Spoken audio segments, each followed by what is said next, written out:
try. Once again, here we are. Another episode of In the Library of Graphic Literature with your host, Wallace Ryan. Hi. And Luna. And Luna, yay! So we're here on a very sunny But cold. late afternoon. Sun streaming in the window here. Loving it. But cold. Yes. Very cold. It was very warm yesterday, though. Oh God, was it ever? It was summertime weather. It was like, geez, it was over 20 degrees for you folks on the Celsius scale. So yeah, very nice. Now, got a couple of books here this week to have a look at, and one I think you might like is it's Humanoids Big, which is a 10 plus title, but it's a book from Michael Walsh called The Oates and the Elphyne. And the cool thing about this is it's set in Newfoundland. Even cooler. That is a must-read for sure. Yeah, and Michael is a great guy. When he came here one summer to Newfoundland, he not only did some signings at the store, but he came and he talked to the kids at the Breakdown Comic Jam. Mm-hmm. And at the time he was doing, I'm not sure if he was doing a Marvel thing or was starting to work on Marvel, but I mean for the kids loved it, right? And he was very nice and all that. So he summers here in Newfoundland himself, and so show the people. So we have to get everyone out to buy this one, The Oates and the Elphyne. I'll read it. I'm still reading it, so I'll read it back quickly. Give one page a read. Oh yeah. Okay. Well, the Oates family moves to their ancestral home in Newfoundland following a tragic incident. They're welcomed by their grandmother and their grieving cousin. Shortly after arriving, Beth, the youngest sibling, is kidnapped by a dark creature. Her older siblings set out to find her and bring her back, finding themselves the Elphyne, a magical world that exists between the ordinary world and the afterlife. So, and this has the basis in reality. His sister was kidnapped when they were kids for 3 days, right? I don't know much more about it than that, but he's managed to work it into this book and set here in Newfoundland. It's just like it's just so cool. We're like the new hip destination, I think, for any cool stories and all that. Well, let's get in close and have a look. Great cover, of course, and I love Michael's style. He has a very simple and powerful style of drawing.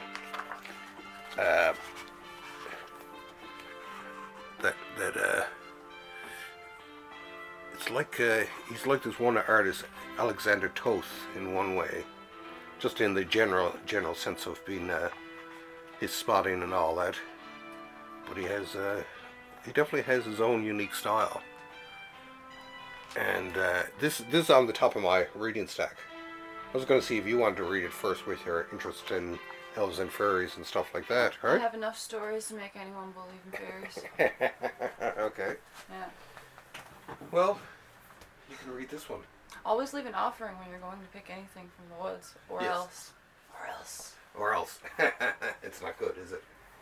No, that's true. That's what they say. It has to be a natural offering, though. Yeah. Like some herbs.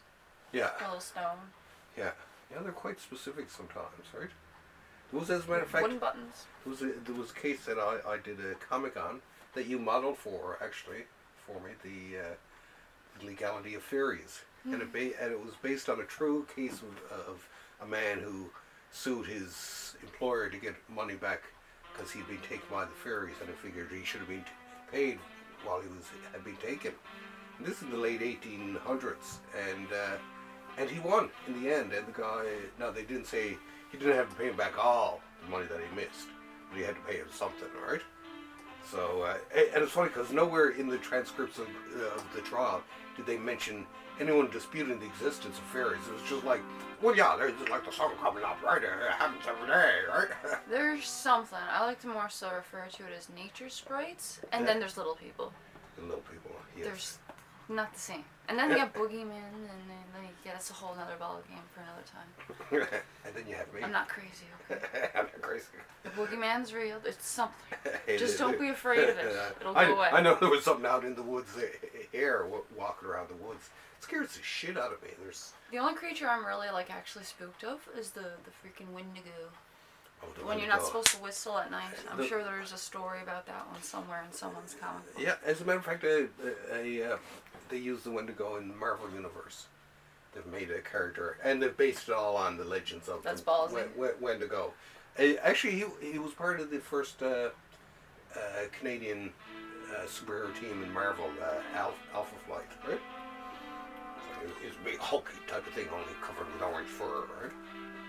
And he was also a professor in his human self, right? It's not bad, eh? Now, next up, and this is something I got to get you to watch here, Moon Knight. This is Moon Knight Volume 2, which has come out fast, really on the heels of Volume 1, in a way. And this, I mean, the character, I love the character. They made there's, like I say, a show on Disney Plus now, Moon Knight, and I've watched the first couple. It's pretty good, actually. Let's see what it looks like. I can't even recall it. Well, this one was interesting because it featured this artist here. His name is Bill Sienkiewicz, and he started out when he was drawing the series. He was a good artist, but he hadn't hit his stride. But as he went further and further along, he got more and more abstract. And no, I don't think it was there. Show the people. And it's absolutely. And then he did another series after this called The New Mutants, where he went totally over the bend. Oh, look, check out this cover here. Look, this will show you. It's a pretty cool cover, right? What sound effect should I do? It's not matching the theme. Oh, I guess think of Batman something dark and brooding, because I got about 55, 88 options to choose from. Oh, something dark and brooding.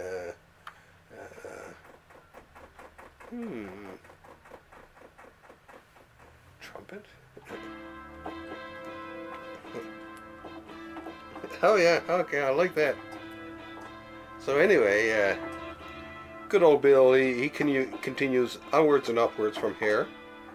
He gets better and better as it goes along.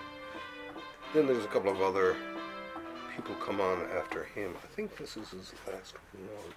Yeah, and then this guy, Kevin Nolan, takes over. But he was Piano, or do it. That's all. I'm reading the wrong one.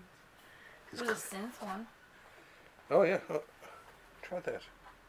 Well, that's not. Something.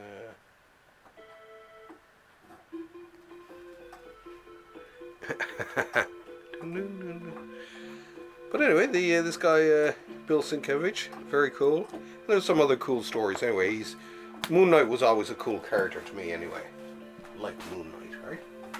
Now here, I got a Marvel Masterworks that I have to open.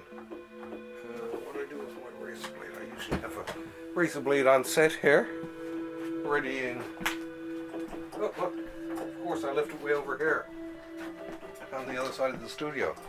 If anyone wants to hire me for some background, just let me know, and I'll sell you some pieces. It's like, yes. As long as I get a cut. This is just coming from. I'm just like tapping into the music around me and just like, oh, that sounds nice. That sounds nice. Get Boom, boom. Yes, indeed. Now, listen. Speaking of, actually, some disco music for this one. Got some disco music for this one. Hold on, I don't even know how to play disco music. Just this repetitive beat.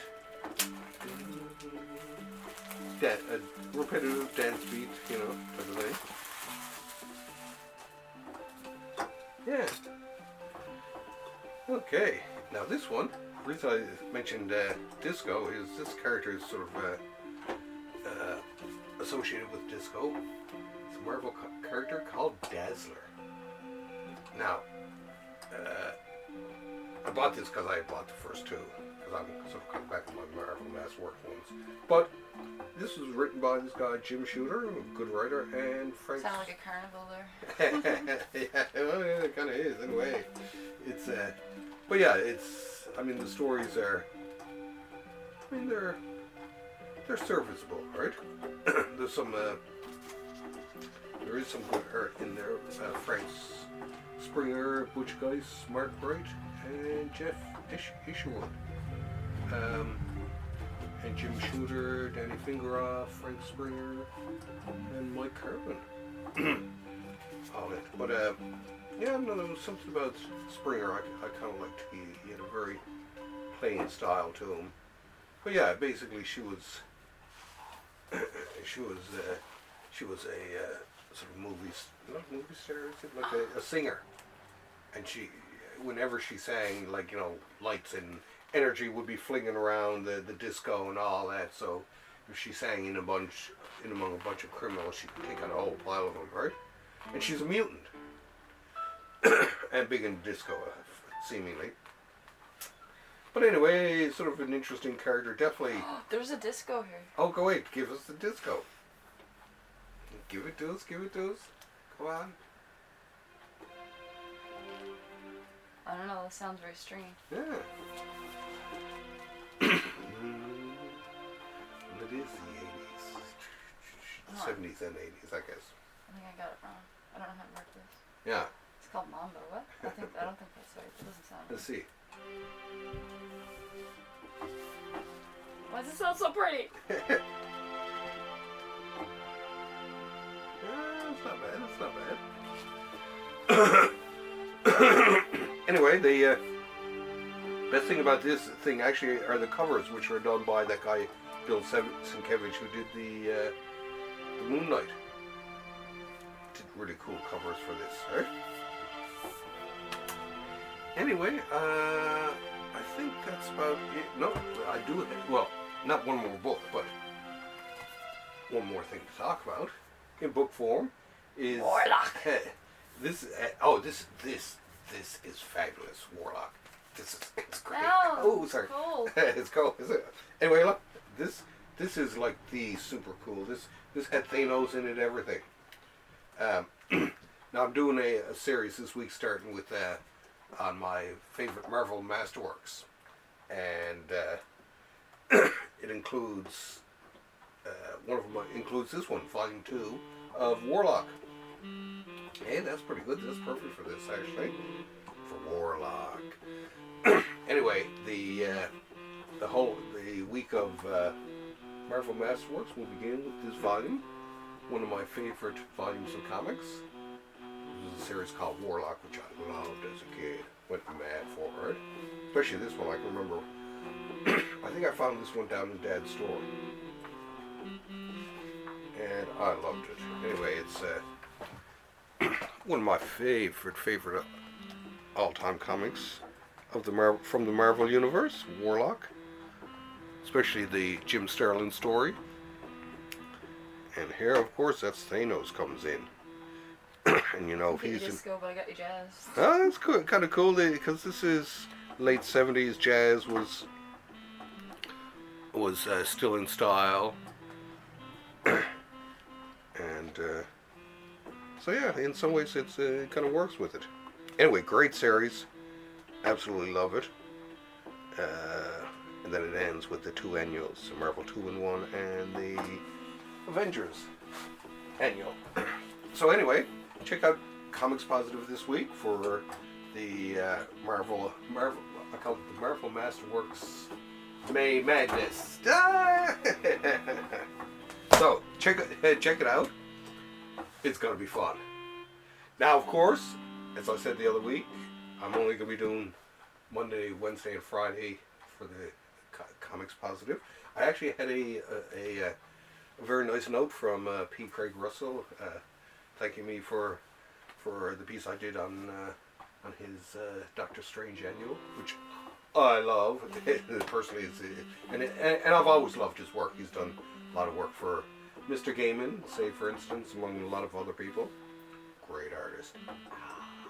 Anyway, so check that out this week. Of course, me and Dennis are going to be at it again, spreading mayhem at Thursday Comics, where there are no holds barred, you know.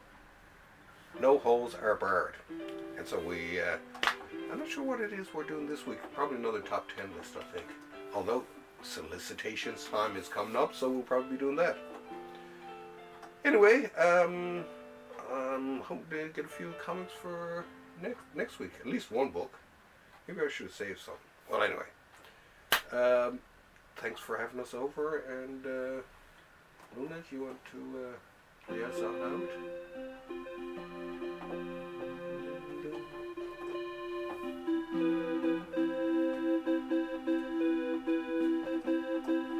Thank you very much for stopping by the Library of Graphic Literature.